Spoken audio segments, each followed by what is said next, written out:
Hi, this is Mrs. Justice, your Circle View School librarian. I am going to read you a book. The book is called Her Right Foot. But let's look at this cover for a minute. Let's look.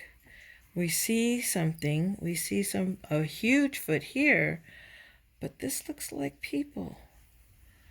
I wonder what this book is about. Let's find out.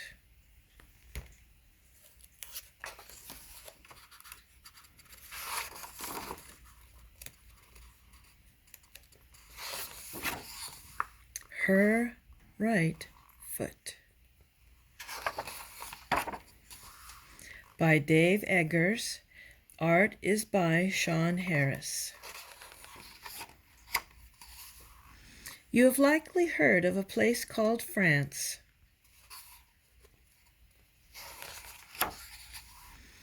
If you have heard of France, you may have heard of the French. They are the people who live in France. You may have also heard of something called the Statue of Liberty. Did you know that the Statue of Liberty comes from France? This is true. This is a factual book. So that means this book is a non-fiction book, but it is a true story. It is a factual story. One day, a Frenchman called Edouard de Lubellé had an idea. The idea was to celebrate the 100 years the United States of America had been around by giving them a giant sculpture. So he convinced another Frenchman, a Frenchman with an Italian last name, to design the sculpture. This artist's name was Frederick Augusto Bartholdi. Bartholdi designed the statue. A dog and a cat. He first made very small models of the sculpture, then larger ones, and finally one that is the one we know, which stands 305 feet above the water. This final full-size version was covered with a thin copper skin. The skin is about as thick as 2 pennies. That is not very thick. Here is a rendering of Bartholdi and his team. He had a team. He did not work alone. He did not like working alone. Constructing the statue's hand. Notice that the hand is bigger than these men. Thus, they made the statue in many parts. Another kitty and dog. These parts were assembled in New York City. No, but wait. First, they assembled it in Paris. Did you know this? Ask your friends and even your teachers if they knew that before the Statue of Liberty was assembled in New York, she was first constructed in Paris. Your friends and teachers will be astonished. They will be impressed. They might think you are fibbing. But you are not fibbing.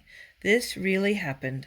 The Statue of Liberty stood there, high above Paris, for almost a year, in 1884. After they assembled the statue in Paris, they took it apart. "But we just put it together," the workers said. "That is absurd," they said. They said all this in French, the language of the French, a people who appreciate the absurd. Look at those shoes, and look at her foot. Do you think there's a size difference? But I think the shoes belong to him. The little shoes. In 1885, after they took it apart, they put the parts in 214 crates and put these crates on a boat. The boat was called Isère.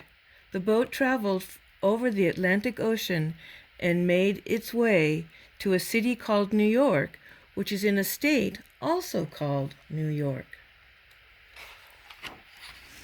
Hundreds of workers, perhaps 214 of them, took the pieces out of the 214 boxes, then began to rivet the pieces together.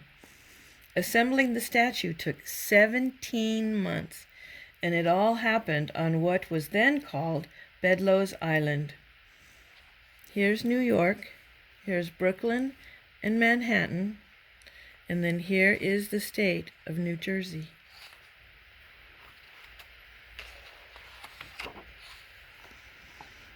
Bartholdi liked to see the sculpture rise above the harbor. Sometimes he watched the construction from the water. Sometimes he watched it from the land. Usually he was wearing a sturdy black hat, for he, like most European men of the time, favored sturdy black hats. What time of year do you think this picture was drawn, representing?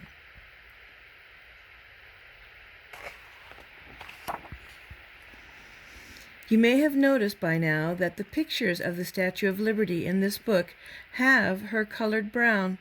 You may have thought the illustrator in this book was not so good at his job, because we all know the Statue of Liberty is a certain greenish blue, but the Statue of Liberty was made of copper, and copper starts out brown. Oh, where's our picture? Darn it. There, she's brown.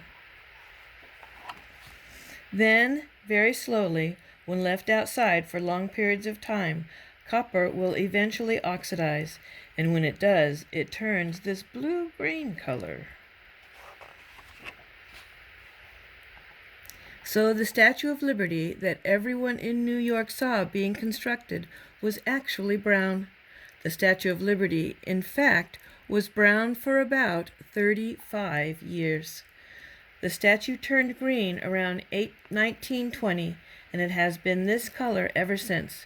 Perhaps you already knew this. And you may have known that the book the statue is carrying, the one in her left hand, features the date, July 4th, 1776, on which the Declaration of Independence was signed.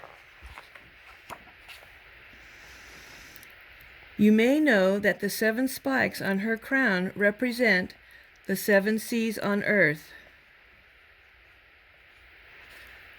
and the 7 continents and the sun rays too.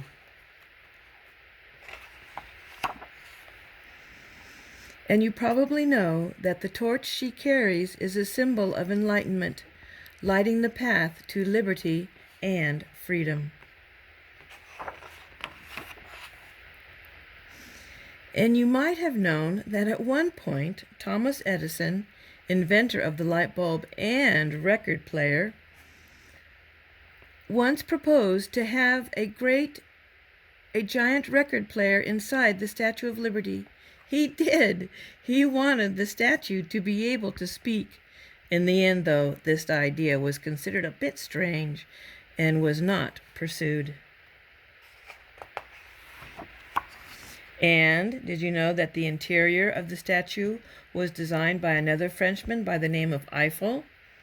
That's right, the same Eiffel who, a few years later, would design the Eiffel Tower.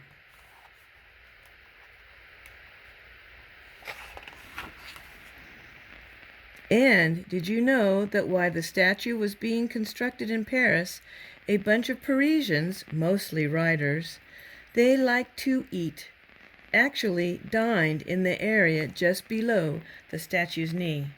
This too is true. While the statue was rising, Bartholdi set up a lunch 4 stories up to impress and enthrall these French riders, who, being difficult to impress and enthrall, were at least mildly amused. But there is one thing that you might not know, and this is the central point to this book, a point that the author apologizes for taking so long to get to. The point is that even if you have seen a picture of the Statue of Liberty, or many pictures of the Statue of Liberty, or even hundreds of pictures of the Statue of Liberty, you probably have not seen pictures of her feet. And even if you have seen pictures of her feet, you probably have not seen pictures of the back of her feet, in particular, her right foot.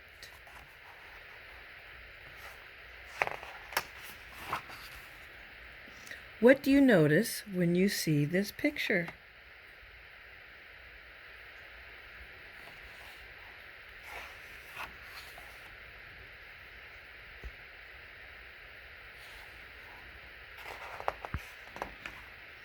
That's right. She's going somewhere. She is on the move.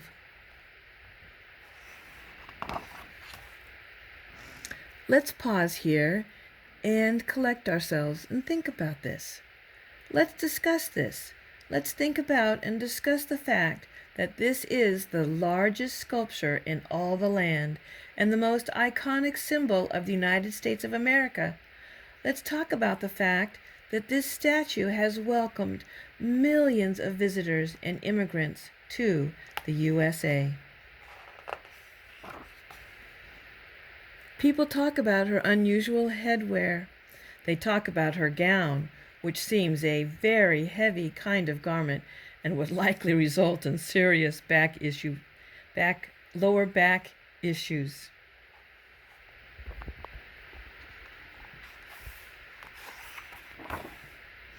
They talk about her beautiful torch and the severe look on her face. But no one talks about the fact that she is walking.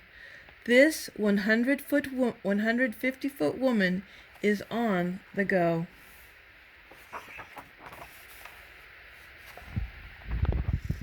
Every time we see the Statue of Liberty in pictures, or any time we imagine the Statue of Liberty, we see her standing still, very still. A statue.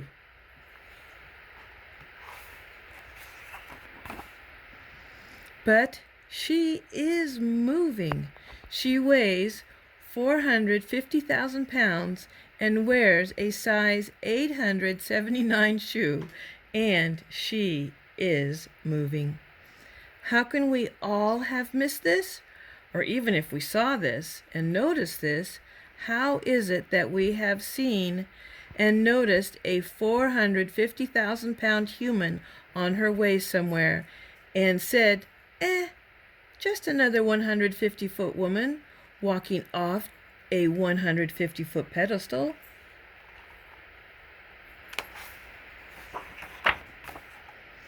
And most important, where is she going? Is she going to Soho to get a panini?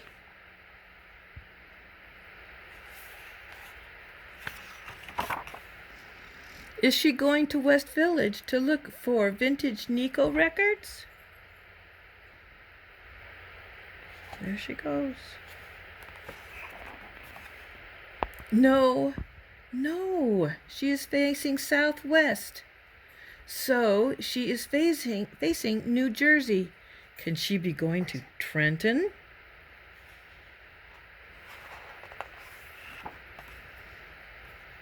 Wait, no, she's facing southeast. So she is not going to New Jersey, but she is going somewhere. But where? Why is she moving? There are certain things we know. We know that around her feet are chains. They are broken chains, implying that she has freed herself from bondage. We know that Bartholdi wanted us to know this. He wanted us to see the chains. People have talked about the chains. But few talk about the foot that is so obviously in mid-stride, about the fact that her entire right leg is in mid-stride. What does this mean? Does this mean that we often forget about this right foot, this right leg? Here is an idea. Here is a theory. Here is a reminder. If the Statue of Liberty is a symbol of freedom, if the Statue of Liberty has welcomed millions of immigrants to the United States, then how can she stand still? Liberty and freedom from oppression are not things you get or grant by standing around like some kind of statue. No, these are things that require action, courage, the unwillingness to rest.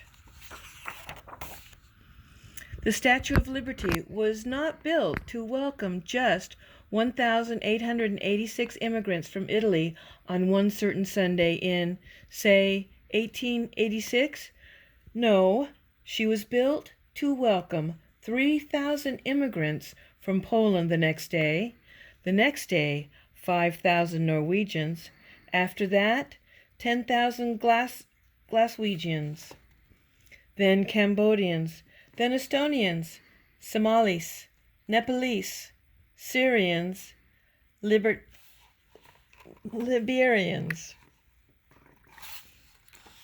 Liberians.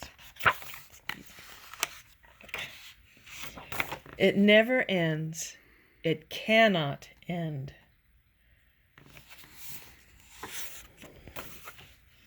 After all, the Statue of Liberty is an immigrant too, and this is why she's moving.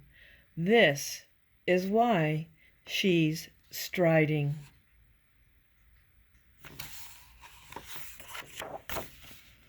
She is not content to wait.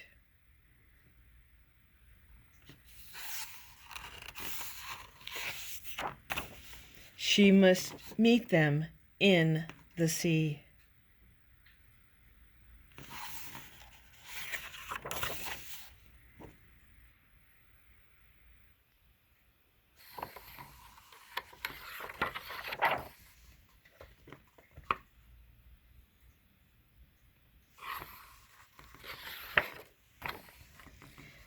Emma Lazarus wrote this poem to raise money for the construction of the pedestal the Statue of Liberty stands on. Now the poem is engraved and posted at the Statue of Liberty National Monument. Emma was born in New York City, July in 1894, and she died in November in 1887. The end.